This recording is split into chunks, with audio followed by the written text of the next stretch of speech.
दोस्तों, आज की जो कहानी है वो है असम में रहने वाले एक व्यक्ति रिजवान अली जी की, जो पेशे से एक ट्रक ड्राइवर हैं। तो आइए आज हम ये खौफनाक दास्तान खुद रिजवान जी के नजरिए से सुनते हैं। लेकिन कहानी शुरू करने से पहले मैं आप सबसे एक छोटी सी गुजारिश करना चाहता हूं। आप सभी हमारी कहानियों को बहुत ध्यान से सुनते हैं, पसंद भी करते हैं, लेकिन लाइक और शेयर करना अक्सर भूल जाते हैं। तो कृपया आज की इस डरावनी कहानी को ज्यादा से ज्यादा लाइक और शेयर करें। और हाँ, नीचे कमेंट करके जरूर बताएं कि आपको ये कहानी कैसी लगी। और अगर आप चाहते हैं कि अगली कहानी में मैं आपका नाम लूं, तो कमेंट करके जरूर बताइए कि आपका नाम क्या है और आप हमें कहां से सुन रहे हैं। आपने अब तक बहुत सी डरावनी कहानियां सुनी होंगी, लेकिन मैं पूरे यकीन से कह सकता हूं कि आज की यह कहानी आपको भीतर तक हिलाकर रख देगी। और अगर आप हमारे चैनल पर नए हैं तो चैनल को सब्सक्राइब करना बिल्कुल न भूलें, ताकि हमारा और आपका यह रिश्ता और भी गहरा हो सके और हमारी आने वाली हर डरावनी कहानी आप तक बिना रुके, बिना भूले पहुंच सके। तो चलिए दोस्तों, बिना देर किए शुरू करते हैं आज की डरावनी कहानी। कहते हैं हर ड्राइवर की एक दूसरी दुनिया होती है, सड़क। मेरे लिए यह दूसरी नहीं, अक्सर यही एकलौती दुनिया होती है जो मेरी बात सुनती है जब बाकी सारी दुनिया खामोश हो जाती है। मेरा नाम रिजवान अली है, उम्र 41 साल, 20 साल से ट्रक चला रहा हूं। असम, मेघालय और नागालैंड की सड़कों पर कभी चाय, कभी लकड़ी, तो कभी चावल की बोरियां ढोता हूं। दंगे, भूस्खलन, बहते हुए पुल, सब देख चुका हूं। यहां तक कि एक बार तो हाथी को भी हाईवे से खदेड़ना पड़ा था। लेकिन 2017 की उस बरसात में जो कुछ हुआ, उसके लिए मैं कतई तैयार नहीं था। सब कुछ आम ही लग रहा था। मैं बारपेटा में अपने घर बस 1.5 दिन के लिए रुका था। मेरी बीवी नजमा नाराज थी, जैसा कि हमेशा होता है, क्योंकि मैं रेहान के स्कूल फंक्शन में नहीं जा पाया। रेहान फिर पूछ रहा था तुम्हारे बारे में, उसने खाट पर कपड़े धकेलते हुए कहा जब मैं ट्रक की चाबी तलाश रहा था। उसे लगता है कि तुम उसका इनाम लेते देखना ही नहीं चाहते। मैं ठिठक गया। कह देना अगली बार जरूर आऊंगा, पक्का। ये वाला ट्रिप छोटा है। हर बार यही कहते हो रिजवान, उसने बिना मेरी तरफ देखे कहा। अगर अगली बार कभी आया ही नहीं तो? उसकी बात ने एक पल को ठंडक सी भर दी मेरे भीतर, बट मैंने मुस्कुराकर बात टाल दी। मैं शीशे का नहीं बना नजमा, 4 दिन में लौट आऊंगा, ज्यादा से ज्यादा। मैंने अपने खलासी तपन को ढेकिया जुली से उस शाम को उठाया। बारिश तब तक जोरों से शुरू हो चुकी थी। जब मैं उसके घर के बाहर ट्रक रोका, वो एक फटा हुआ टी-शर्ट पहने, प्लास्टिक का बैग लिए और सिर पर वही पुराना लाल गमछा बांधे भागता हुआ आया। भाई, रेडी हूं, वो चिल्लाया सीट पर चढ़ते हुए। इस बार चाय बागान वाला लोड है? हाँ, चाय और थोड़ा प्लाईवुड गोलाघाट से, फिर डिलीवरी जोरहाट और सिलापथार। जोरहाट का रास्ता तो भूतिया है ना? वो मुस्कुराया, गमछे से चेहरा पोंछते हुए। लोकल लोग कहते हैं रात को कुछ कुछ अजीब सुनाई देता है। मैंने इंजन स्टार्ट किया। जब आधा नींद में हो और आधा नशे में, तब तो हर आवाज अजीब लगती है। वो हंसा। और जब ट्रक में कोई सीट बेल्ट पहने बिना पीछे बैठा हो? मैंने आंखें घुमा दी। तपन, एक दिन तू खुद ही अपने डर से मर जाएगा, उससे पहले कोई आत्मा तुझे छुए भी नहीं। वो कुछ असमिया में बड़बड़ाया, शायद उसकी मां का सिखाया कोई टोटका। फिर उसने रेडियो ऑन किया। केवल सन्नाटा और स्टैटिक। तेजपुर के बाद हाईवे बारिश से गीला और फिसलन भरा हो गया था। वाइपर ऐसे चीख रहे थे जैसे किसी को रोका ना जा सके। रास्ते के किनारे छोटे छोटे गांव आधे डूबे हुए लग रहे थे।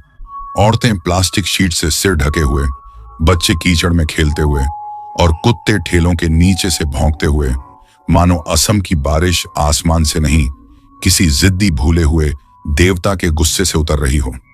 आधी रात के करीब हम काजीरंगा के किनारे पहुंच चुके थे। मैंने ट्रक एक चाय की टपरी पर रोका, झखला बंधा के पास।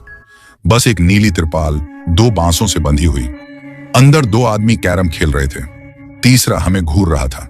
कहां जा रहे हो? चाय वाले ने पूछा, उबलती चाय को छोटे गिलास में उड़ेलते हुए। जोरहाट, मैंने कहा, गोलाघाट होकर। वो 1 सेकंड को रुक गया। उसकी नजर तपन पर गई। नुमालीगढ़ के बाद वाली शॉर्टकट वाली बांध रोड मत लेना, उसने धीरे से कहा। क्यों? तपन ने जल्दी से पूछा। बाढ़ में रास्ता कट गया है और 2 दिन पहले कुछ अजीब हुआ वहां। क्या अजीब? मैंने भौहें चढ़ा दी। चाय वाले ने कैरम खेलने वाले आदमी की ओर देखा, फिर धीरे से बोला, एक ट्रक पलट गया, कोई शव नहीं मिला, पर वहां के लोग कहते हैं जमीन के नीचे से खटखट की आवाजें आती थीं, चीखें, जैसे कोई जमीन के नीचे जिंदा दबा हो। ट्रक में लौटकर तपन खामोश था। अजीब बात थी, वो कभी चुप नहीं रहता था। सब ठीक है? मैंने पूछा जब हम दोबारा हाईवे पर निकले। कुछ पल बाद उसने कहा, भाई अगर कभी लगे कि कुछ गलत है, मतलब सड़क अजीब लग रही है, तो प्लीज रुक जाना, ठीक है? मैं हंसा। गलत सिर्फ उस चाय वाले की कहानियां हैं, लेकिन सच कहूं अंदर कहीं कुछ चुभा था। मैंने हेडलाइट हाई बीम पर कर दी और तभी मुझे लगा जैसे कोई परछाई बीच सड़क पर खड़ी हो, पल भर को। फिर जब मैंने पलक झपकाई, कुछ नहीं था। बारिश और कोहरा अब इतनी घनी हो चुकी थी कि हेडलाइट भी धुंध में खो जाती थी। ट्रक की आवाज बाहर की दुनिया को दबा देती थी। तपन खिड़की से सिर टिकाए सो गया था। उसका गमछा आधे चेहरे पर पड़ा था और तभी मैंने उसे देखा। पहले लगा कोई प्लास्टिक बैग उड़कर पेड़ में अटक गया हो या शायद कोई राहगीर हो, लेकिन नहीं, वो एक औरत थी, सफेद साड़ी में, पूरी तरह भीगी हुई, पीठ हमारी तरफ, सड़क के किनारे चुपचाप खड़ी। उसके लंबे बाल पीठ से चिपके हुए थे, हाथ एकदम सीधे नीचे लटके हुए। मैंने हॉर्न बजाया, हल्का सा, वो हिली भी नहीं। तपन जागा। क्या हुआ? आगे कोई खड़ा है। वो झुका, बाहर झांका। कोई मदद चाहिए क्या? मैंने ट्रक धीरे किया और उसके पास आकर रोका। मैंने खिड़की से बाहर झांका। बहन जी, सब ठीक है? वो नहीं बोली, बस धीरे से अपना सिर मोड़ा। पूरा नहीं, बस इतना कि उसकी एक फीकी सफेद आंख और होंठ का एक कोना दिखे। चेहरा सूखा, जैसे कोई भाव ही नहीं। तपन ट्रक से उतरा। बहन जी, आपको कहां जाना है?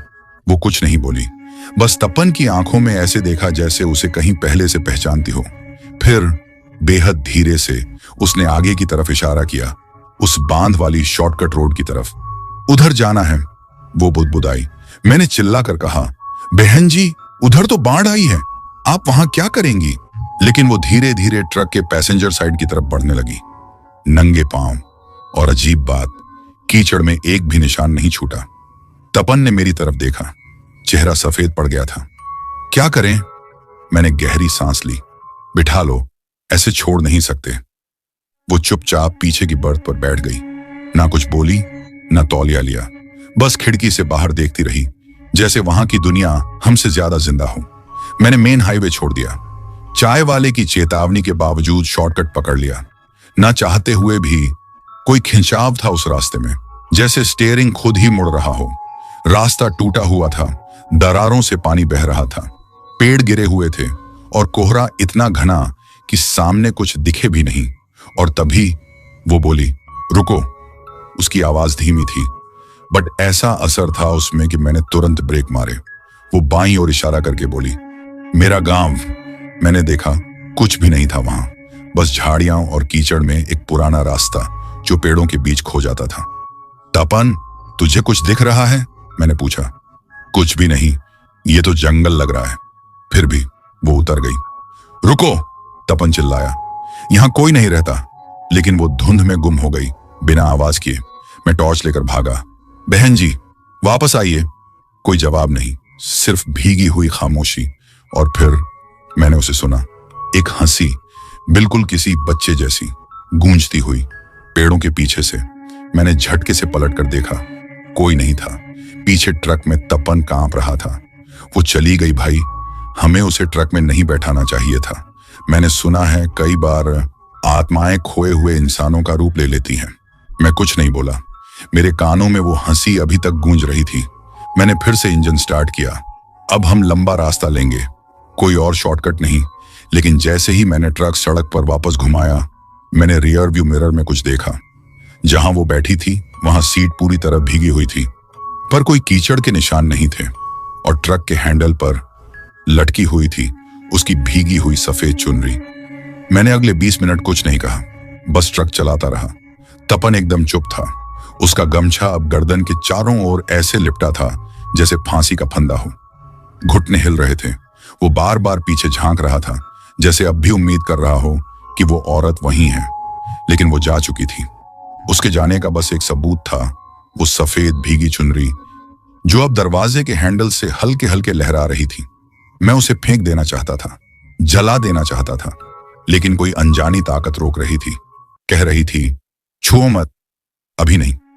बारिश अब और तेज हो गई थी, मोटी चादर की तरह गिर रही थी, शीशे को पूरी तरह धुंधला बना रही थी। वाइपर बुरी तरह चिल्ला रहे थे। मैंने जीपीएस चेक किया, कुछ नहीं, सफेद स्क्रीन। मैंने उसे ऑफ किया, फिर ऑन किया, अब भी कुछ नहीं, ना सिग्नल ना रास्ता, सिर्फ एक धुंधला खालीपन। जीपीएस काम नहीं कर रहा, मैंने बड़बड़ाया। तपन झुककर स्क्रीन देखने लगा। लेकिन ये वही रोड है ना भाई? मैंने इधर उधर देखा।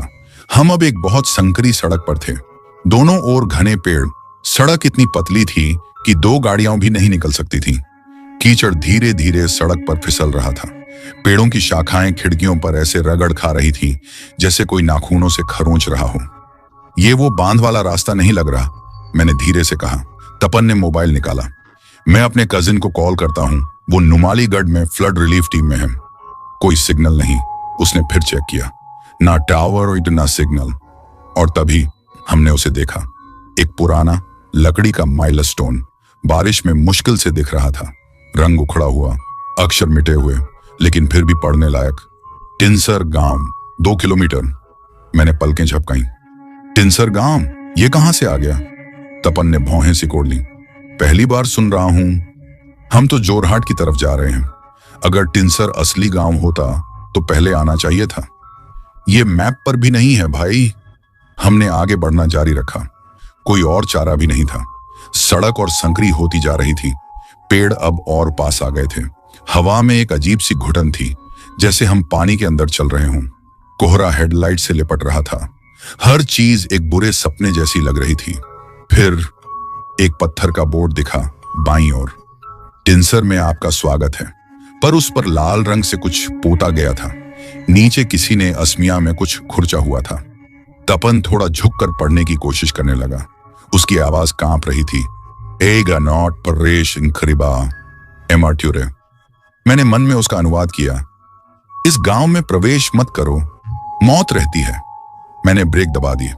ट्रक थोड़ा फिसला, फिर रुका। मैंने तपन की ओर देखा। हम वापस जा रहे हैं। उसने कोई बहस नहीं की। मैंने ट्रक धीरे से मोड़ा, वापस मोड़ने लगा। कम से कम मुझे यही लगा कि हम उसी रास्ते से लौट रहे हैं। लेकिन 15 मिनट बाद हम फिर उसी माइलस्टोन के पास से गुजरे। टिंसर गांव, 2 किलोमीटर। मेरा पेट कस गया। तपन घूरने लगा।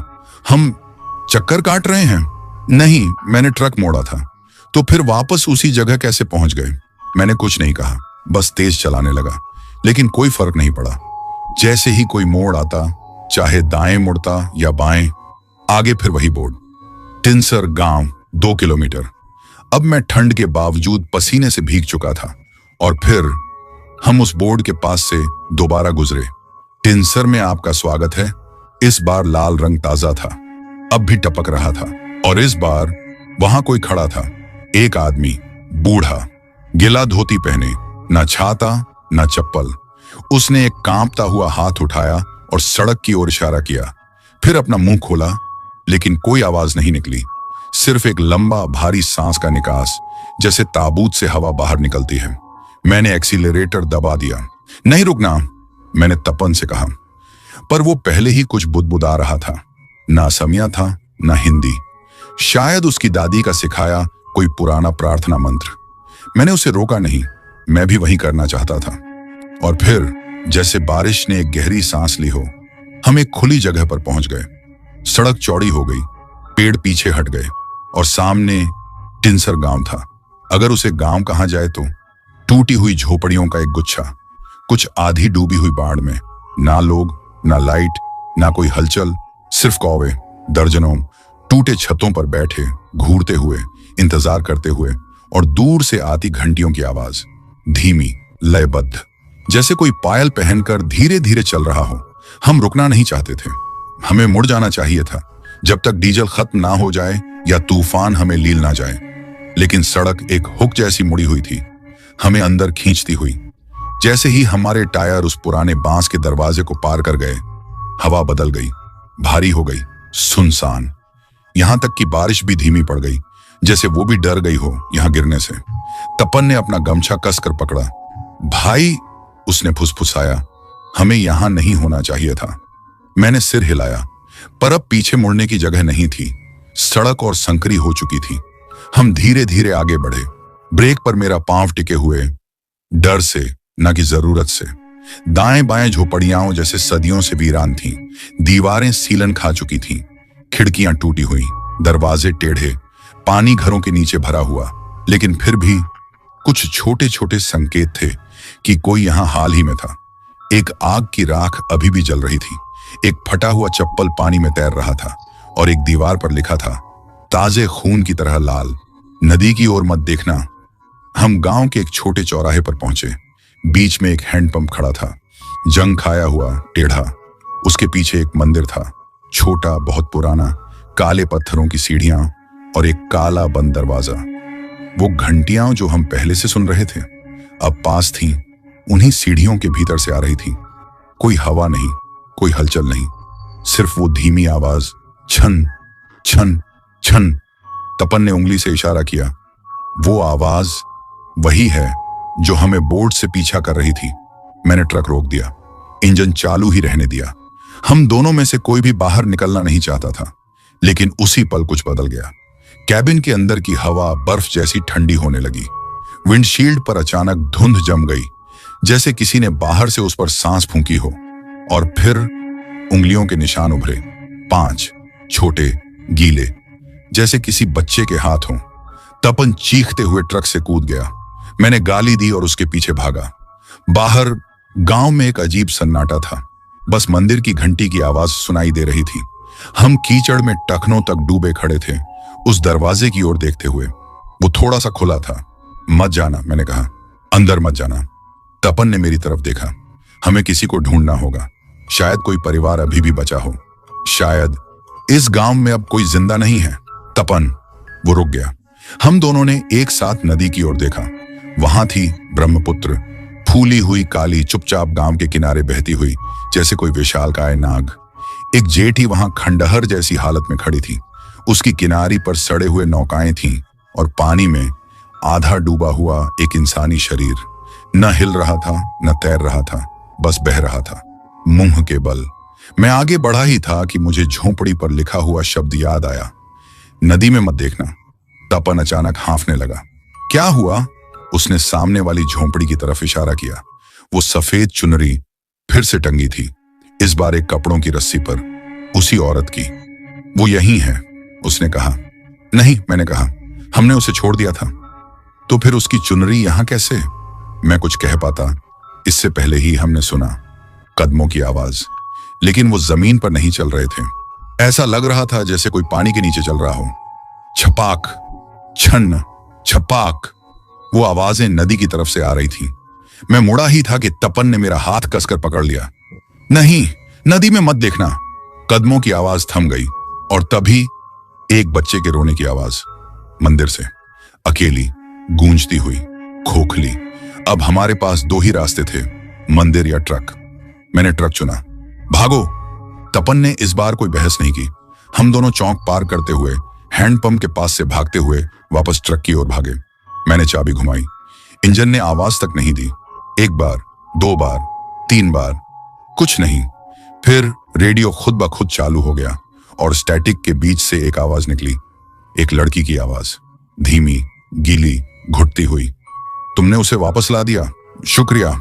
हम दोनों जम से गए। किससे? मैंने फुसफुसाकर पूछा। वो आवाज बोली, जो डूब जाते हैं वो कभी भूलते नहीं। अचानक ट्रक झटका खा गया, जैसे पीछे कुछ भारी चढ़ गया हो। तपन ने चिल्लाते हुए पीछे की खिड़की की ओर इशारा किया। मैंने पीछे देखा, भीगे हुए हाथों के दर्जनों निशान पूरे कांच पर, और हर पल एक नया निशान उभर रहा था। मैंने फिर से चाबी घुमाई। इस बार ट्रक ने गरज कर स्टार्ट ले लिया। मैंने वक्त नहीं गंवाया, एक्सेलरेटर दबाया।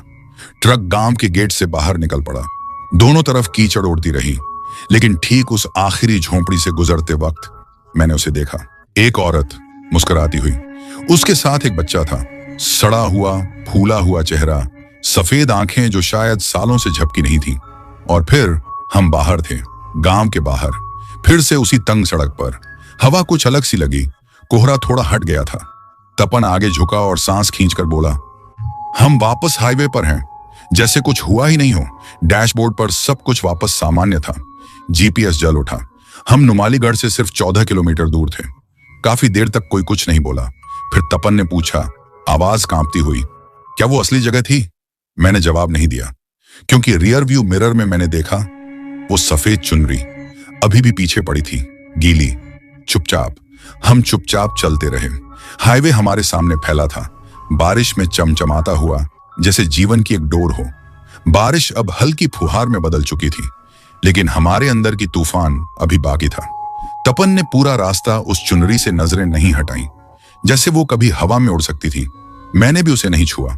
वो वहां थी, एक शराब की तरह, जिसे हम अनजाने में साथ ले आए थे। करीब 1 घंटे बाद हम नुमालीगढ़ के पास एक पेट्रोल पंप पर रुके। मुझे डीजल चाहिए था, लेकिन उससे ज्यादा मुझे इंसानों की मौजूदगी चाहिए थी। साधारण आवाजें, चाय की खुशबू, कुछ जो जिंदा लगे। मैंने ट्रक रोका। एक लड़का बाहर आया, रेनकोट पहने हुए, नींद में आंखें मसलता। फुल टैंक भैया, मैंने कहा। वो सिर हिलाकर तेल भरने लगा। भाई साहब, मैंने पूछा, यहां आसपास कोई गांव है? टिनसर गांव? वो रुक गया। टिन क्या? टिनसर गांव, नदी के किनारे, 2-3 किलोमीटर अंदर। उसने माथा खुजाया, फिर सिर हिलाया। नहीं साहब, ऐसा कोई गांव नहीं सुना। आप टिनियाली की बात कर रहे होंगे। नहीं, टिनियाली नहीं, ये पुराना गांव था। झोपड़ियां थीं, मंदिर, एक जेठी। वो थोड़ा पीछे हट गया। भाई, मैं 4 साल से इस रूट पर हूं, कभी नहीं सुना। शायद आप गलत मुड़ गए थे। हम एक ढाबे पर भी रुके, जहां ज्यादा लोग थे, ट्रक वाले और लोकल्स। मैंने वहीं पूछा। एक बुजुर्ग ट्रक ड्राइवर ने धीरे से कहा, टिनसर कहां तुमने? हाँ, मैंने जल्दी से कहा। आपने सुना है? वो धीरे धीरे सिर हिलाने लगा। मेरे पिताजी बताते थे, बोले थे वो गांव एक बार बाढ़ में डूब गया था, बहुत पहले, शायद 70 के दशक में। तपन चौंक गया। मतलब डूब गया? पूरा गांव बह गया। ब्रह्मपुत्र उफान पर थी, कुछ नहीं बचा, न लोग न मवेशी। अगले दिन सिर्फ फटे हुए कपड़े और टूटी नावें मिली। मेरे चेहरे का खून जैसे सूख गया। फिर हम जहां गए वो क्या था? बुजुर्ग ने मुझे ऐसे देखा जैसे मैं पागल हूं। वहां अब कुछ नहीं है, जंगल है, दलदल है, चाहो तो जाकर देख लो, तपन बोला। लेकिन हम गए थे वहां। झोपड़ियां थीं, मंदिर था, एक औरत थी, एक बच्चा। बुजुर्ग ने हाथ उठाया। तो फिर बेटा, तुम टिनसर नहीं गए थे, उसने धीरे से कहा। तुम कहीं और गए थे। हमने ढाबे में कुछ नहीं खाया, भूख मर चुकी थी। बाद में जोरहाट पहुंचकर मैं एक साइबर कैफे गया। गूगल मैप्स खोला, नुमालीगढ़ के पास का इलाका देखा। नदी, एम्बैंकमेंट रोड, कहीं टिनसर नहीं था। सैटेलाइट व्यू चालू किया। जहां वो गांव था, वहां तो सिर्फ जंगल और पानी था। लेकिन मैं सब कुछ याद कर रहा था।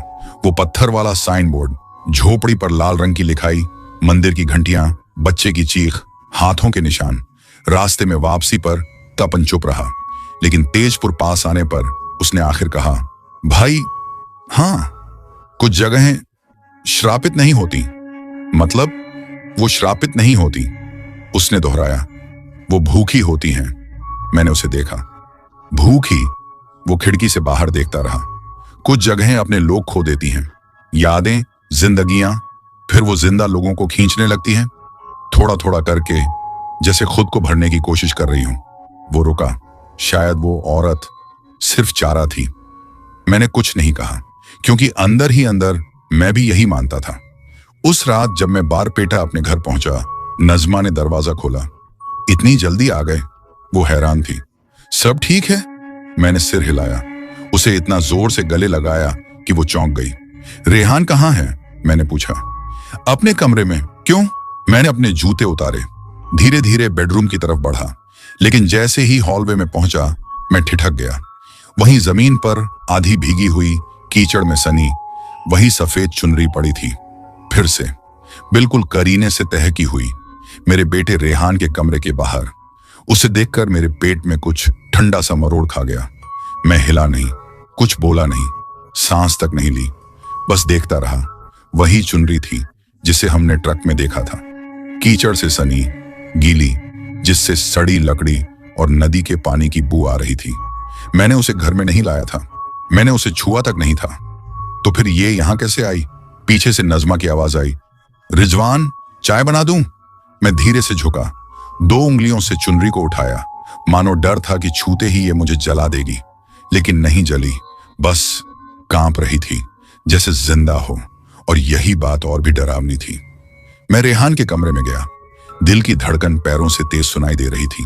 वो गहरी नींद में था, कंबल फेंका हुआ, मुंह खुला, जैसा कि 10 साल के बच्चे दिन भर पतंगे उड़ाने के बाद सोते हैं। लेकिन वहां उसकी बेड साइड टेबल के पास गीले पैरों के निशान थे, छोटे छोटे, जैसे किसी बच्चे के।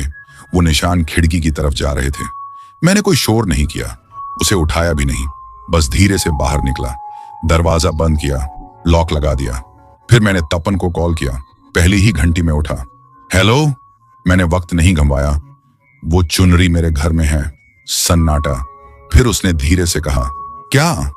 रेहान के कमरे के बाहर पड़ी है और अंदर बच्चों के पैरों के निशान हैं। उसके सांसें तेज हो गईं। मैं बताना नहीं चाहता था, लेकिन भाई, मैंने भी कुछ सुना था। क्या?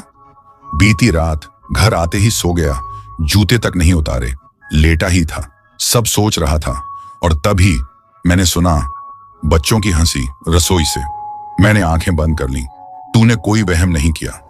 मैं देखने तक नहीं गया, वो फुसफुसाया। बहुत डर गया था। अगले दिन हम ढेकियाजुली में मिले। चाय गोदाम के पास ट्रक खड़ा किया, फिर उसी कैबिन में बैठे जहां हर सफर की शुरुआत होती थी। लेकिन इस बार कोई माल नहीं था, सिर्फ सवाल। मैंने कुछ पुराने ड्राइवरों से बात की, तपन बोला। 2 ने टिंसर की कहानियां सुनी थी। एक ने कहा उसका दादा खोजने गया था, वापस नहीं लौटा। मैंने सिर हिलाया। आज कोई रिकॉर्ड नहीं है, न कागज पर न इंटरनेट पर, लेकिन हम वहां गए थे, अंदर गए थे। और अब वो हमारे अंदर आ गया है, तपन बोला। मैंने उसकी आंखों में देखा। तो फिर वापस चलते हैं। वो एक पल नहीं झिझका। कब? आज रात। हमने टैंक फुल कराया। कोई सामान नहीं लिया, कोई डिलीवरी नहीं, सिर्फ रास्ता और उसके अंत में जो कुछ भी हमारा इंतजार कर रहा था। एम्बैंकमेंट के पास वाली शॉर्टकट सड़क सरकार ने बंद कर दी थी, बाढ़ और कटाव का बहाना देकर। लेकिन हमें एक दूसरा रास्ता पता था, दक्षिण से जाने वाली एक संकरी पगडंडी जो सुनसान चाय के बागानों से होकर निकलती थी। आसमान फिर से भूरा हो गया था। बारिश कई दिनों से बिना रुके बरस रही थी, जैसे खुद असम डूबना चाहता हो।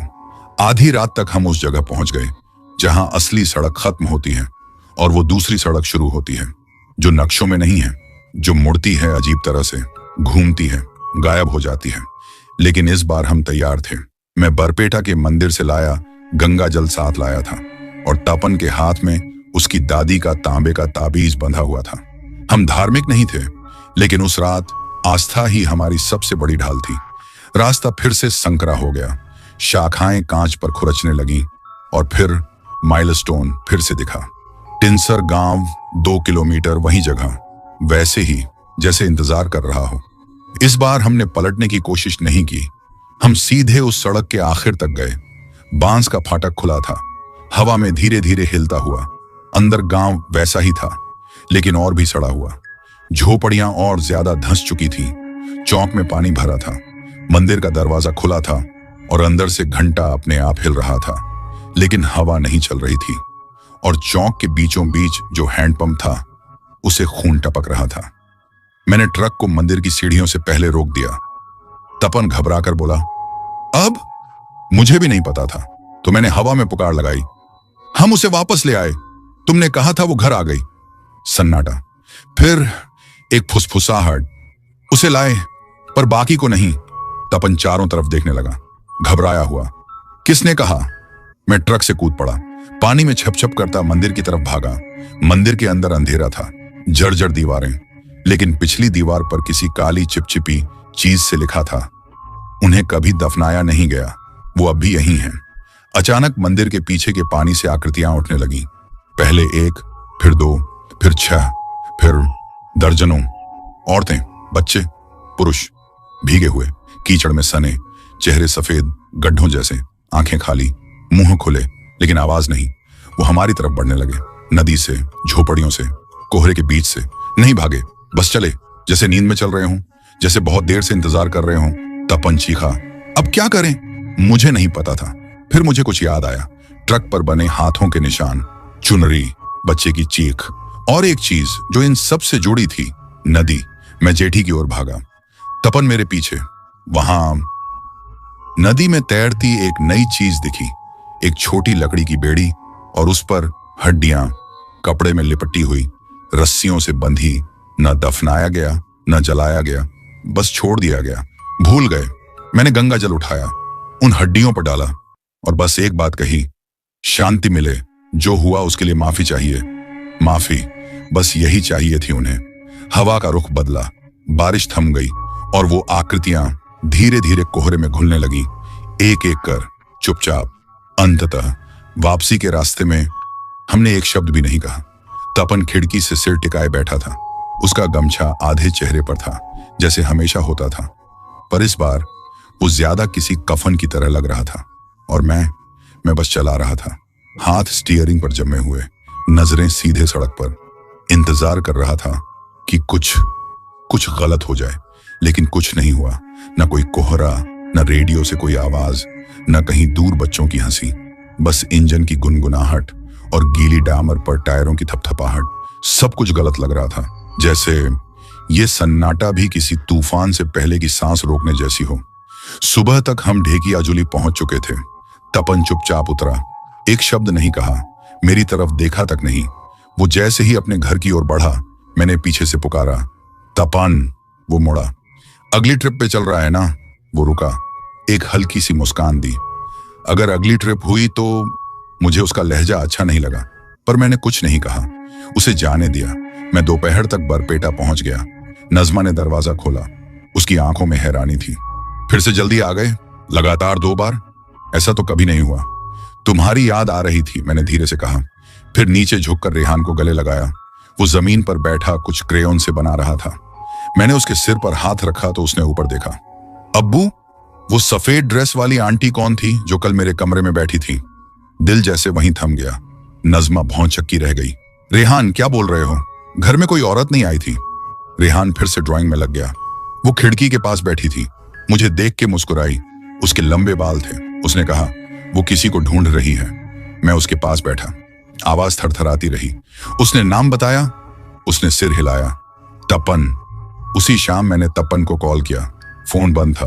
फिर कॉल किया, बार बार, कोई नेटवर्क नहीं। अगली सुबह मैं उसके घर गया। उसकी मां ने दरवाजा खोला, आंखें सूजी हुई थीं रोने के बाद। तपन रात को चला गया, वो बोली।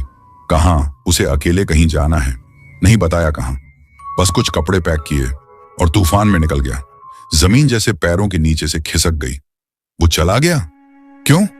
हमने तो सब कुछ किया था ना। हड्डियां नदी को सौंपी, प्रार्थना की, गंगा जल चढ़ाया, आत्माएं शांत हो गई। हुई ना? उस रात मैं सो नहीं सका। छत पर किसी के गीले पैरों की आवाज आती रही, कोई हल्की सी हंसी, और वो मंदिर की घंटियां, छन छन छन। मैं टॉर्च लेकर बाहर गया। कुछ नहीं था, न निशान, न कोई परछाई, बस मेरे ट्रक के साइड मिरर से बंधा वो लाल गमछा, तपन का, गीला, भारी, नदी के पानी से टपकता हुआ। फिर एक रात मैं वापस निकल पड़ा टिंसर की तरफ।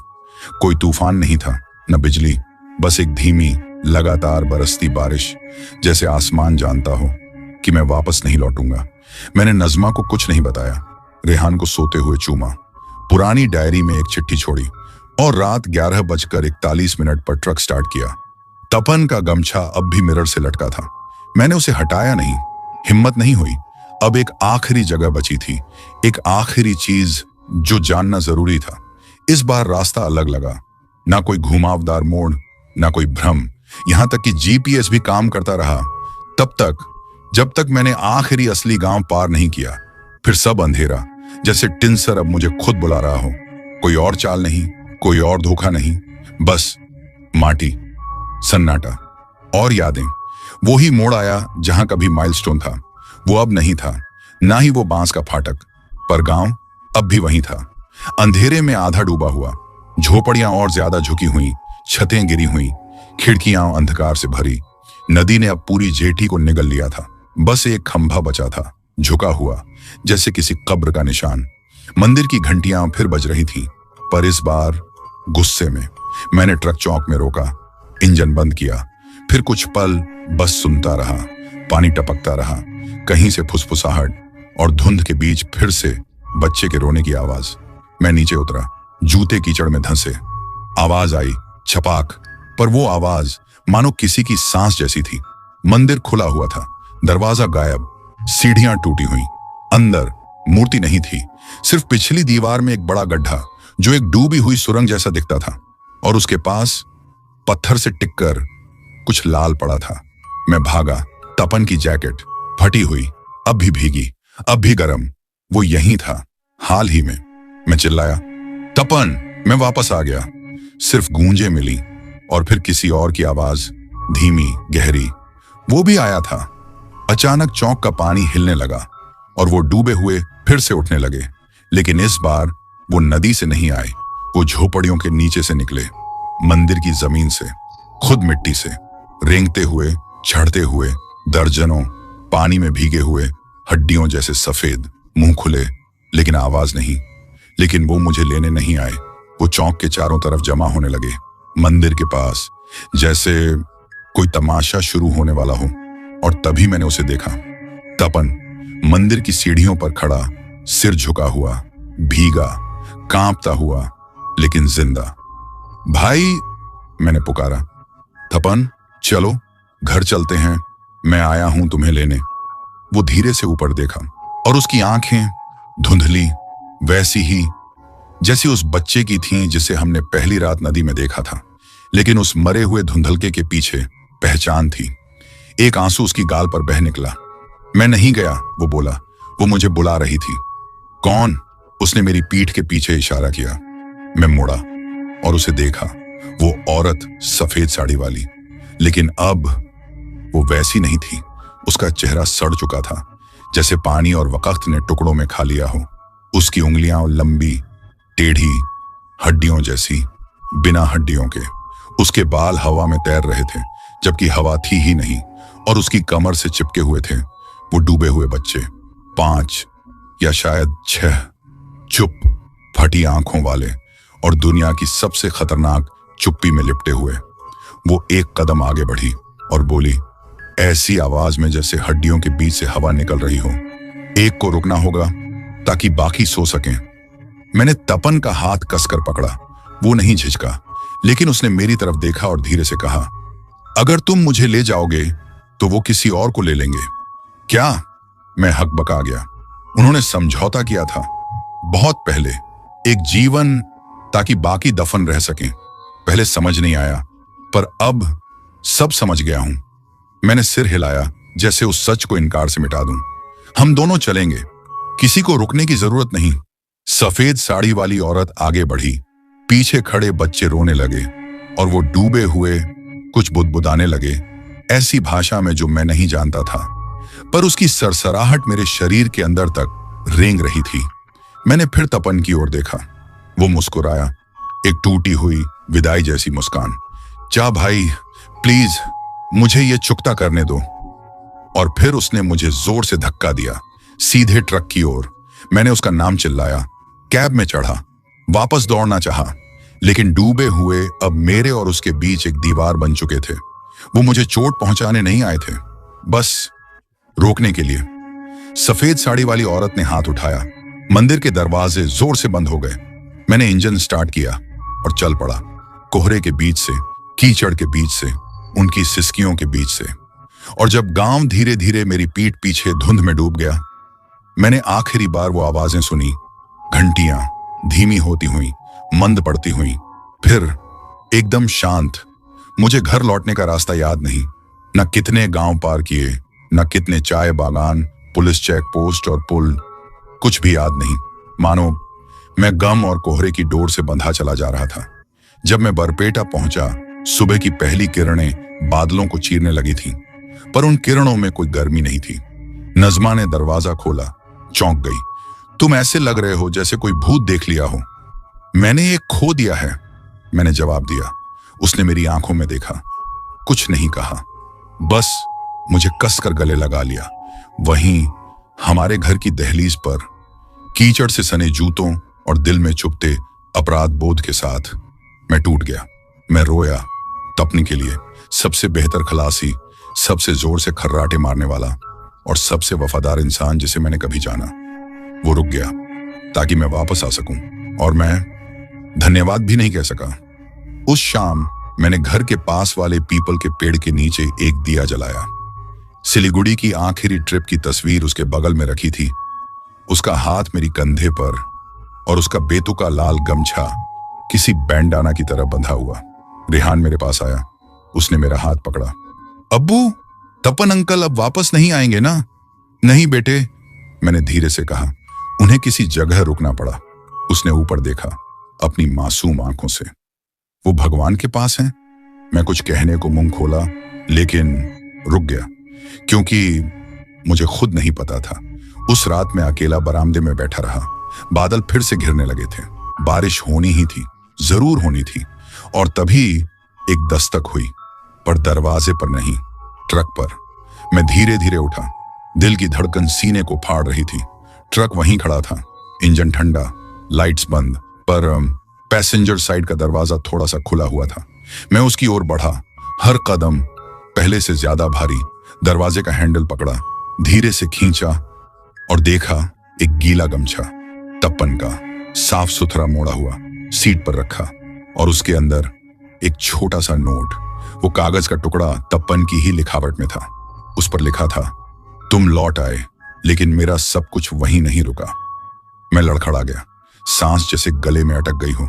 और तभी पीछे से धीमी सी आहट आई, बहुत हल्की, जैसे कोई नंगे पांव भीगे फर्श पर चल रहा हो। मैं पलटा। रेहान दरवाजे पर खड़ा था। अब्बू, उसने बहुत ही शांत लहजे में कहा। तपन अंकल मेरे कमरे में हैं। मेरे पैरों से जैसे जान निकल गई। क्या? उसने उंगली से इशारा किया। कह रहे थे डरना मत, वो बस बैठना चाहते हैं, अब कुछ नहीं बोलते, लेकिन उनकी आंखें अजीब हैं अब्बू। मैंने झटपट रेहान का दरवाजा खोला। कमरे की लाइट जल रही थी, पर कमरा खाली था।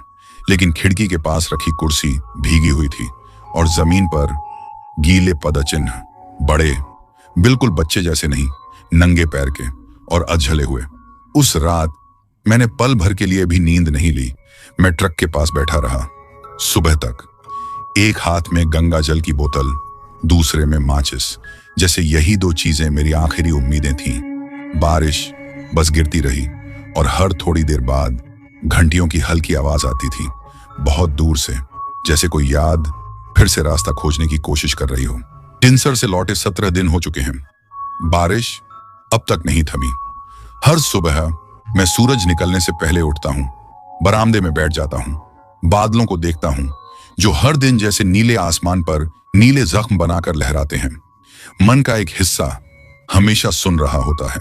घंटियों की आवाज के लिए तपन पूरी तरह गया नहीं है, लेकिन यह समझ नहीं आता यह उसका साथ है या कोई और भयानक चीज। पहला इशारा था बाथरूम का शीशा, बिना गर्म पानी चलाए भी भाप से ढक जाता था। फिर वो कदमों की आवाजें आने लगी, हमेशा गीले, हमेशा नंगे पैर, और हमेशा रेहान के कमरे के बाहर जाकर रुक जाती थी। मैंने हॉलवे में ही सोना शुरू कर दिया। नज़मा को लगा मैं कुछ ज्यादा ही ओवर प्रोटेक्टिव हो गया हूं। शायद मैं हो भी गया था, लेकिन शायद डर वही करता है इंसान के साथ, उसे एक चौकीदार बना देता है, जो चोर के जाने के बाद भी घर के चक्कर काटता रहता है। पर मेरे दिल की गहराई में एक सच था, चोर अब भी यही था।